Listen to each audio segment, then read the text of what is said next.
Hello बच्चों, कैसे हैं आप। आज मैं आपके लिए लेकर आई हूँ बंदर और गिलहरी की कहानी। एक जंगल में चुनमुन नाम की एक गिलहरी अपनी माँ के साथ रहती थी। वह बहुत शरारती थी, जंगल के सभी जानवरों को परेशान किया करती थी। एक दिन चुनमुन पेड़ पर खेल रही थी। उसी पेड़ पर एक बंदर सो रहा था। बंदर को सोता देखकर चुनमुन अपनी माँ के पास गई और बोली, देखो हमारे पेड़ पर बंदर सो रहा है। जंगल में बहुत पेड़ हैं, कहीं और जाकर सोए, हमारे पेड़ पर क्यों सो रहा है। इस पर केवल हम रह सकते हैं। उसकी बात पर किट्टू बोली, चुनमुन, तुमसे किसने कहा ये पेड़ हमारा है। जैसे जंगल सबका है, वैसे ही जंगल के पेड़ सबके हैं।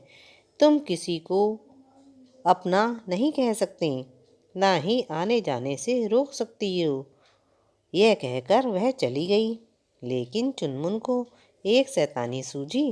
वह बंदर के पास गई और उसकी पूंछ पेड़ से बांध दी। थोड़ी देर के बाद जब बंदर जागा तो उसने दूसरे पेड़ पर जाने के लिए छलांग लगाई। लेकिन पूंछ बंधी होने के कारण वह दूसरी टहनी पर नहीं जा सका। पेड़ पर ही उल्टा लटक गया। बंदर चिल्लाने लगा, बचाओ बचाओ। बंदर की चीख सुनकर सभी जानवर वहां आ गए, जिसमें जंगल का राजा शेर भी था। शेर ने बंदर से पूछा, तुम पेड़ पर उल्टा कैसे लटक गए। तब बंदर ने कहा कि मेरी पूंछ किसी ने पेड़ से बांध दी और मैं छलांग लगाने में यहीं लटका रह गया। यह सुनकर हाथी बोला, लेकिन कोई तुम्हारी पूंछ क्यों बांधेगा, किसी को ऐसा करके क्या मिलेगा।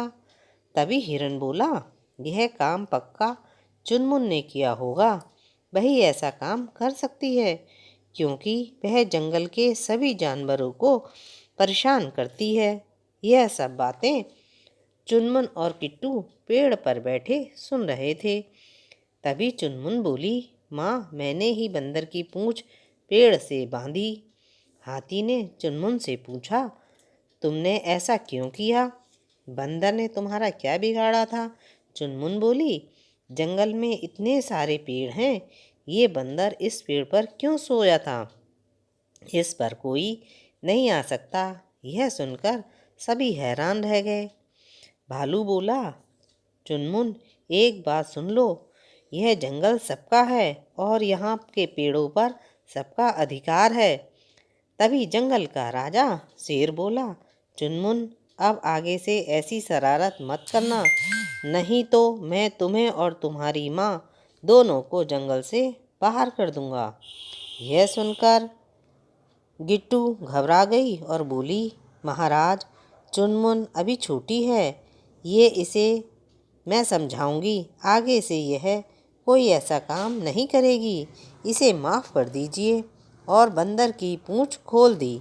पूंछ खुलते ही बंदर जमीन पर धड़ाम से गिर पड़ा। उसे देखकर चुनमुन को बड़ा मज़ा आया। वह तेज तेज हंसने लगी। चुनमुन को हंसता देखकर शेर को गुस्सा आ गया। वह गिट्टू से बोला, इसे समझा लो, यह इसने आखिरी गलती की है। ये बोलकर शेर और सभी जानवर वहाँ से चले गए। कुछ दिनों बाद गिट्टू को जंगल से बाहर जाना पड़ा। उसने अपनी बेटी चुनमुन से कहा, देखो, मुझे जंगल से बाहर जाना है, मेरे पीछे तुम कोई शरारत मत करना। वह बोली, ठीक है। लेकिन गिट्टू को चुनमुन पर भरोसा नहीं था, इसलिए वह पड़ोस में कालू कौवे से कह कर गई थी, मुझे बाहर जाना है, आप चुनमुन का ध्यान रखना। एक दिन चुनमुन पेड़ पर बैठी सोच रही थी कि माँ को गए बहुत दिन हो गए हैं, मैं भी बाहर जाती हूँ। यह सोचकर वह पेड़ से नीचे उतरी।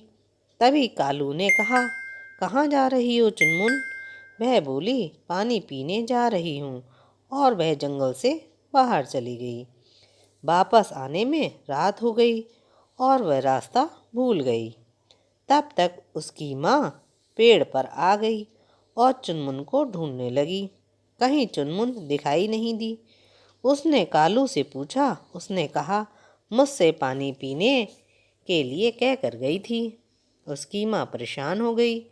वह जंगल के सभी जानवरों से चुनमुन के खो जाने की बात बताई। तभी गिट्टू तोते ने आसमान में एक गिद्ध देखा। तभी मिट्टू और कालू दोनों उड़ते हुए वहां देखने पहुंचे। वहां पहुंचकर उन्होंने देखा, वहां नीचे चुनमुन ही है। गिद्ध चुनमुन के ऊपर मंडरा रहा था। गिद्ध ने चुनमुन को अपने पंजों में पकड़ा और लेकर उड़ गया। तभी मिट्टू और कालू ने गिद्ध से लड़कर चुनमुन की जान बचाई। और जब चुनमुन गिरी तो बंदर ने ही उसे बचाया। तब उसकी माँ ने कहा, देखा, आज बंदर और सब लोगों ने मिलकर तुम्हें बचाया। तब चुनमुन ने सबसे माफ़ी मांगी और सबको धन्यवाद कहा और सब एक साथ मिलकर रहने लगे। बच्चों, आपको मेरी कहानी कैसी लगी? अच्छी लगी तो सब्सक्राइब कीजिए, लाइक कीजिए, शेयर कीजिए। और हमें इससे शिक्षा मिलती है कि किसी को भी कभी परेशान नहीं करना चाहिए। हमेशा बड़ों की बात माननी चाहिए। ठीक है बच्चों, बाय। अगली कहानी में मिलेंगे आपके साथ।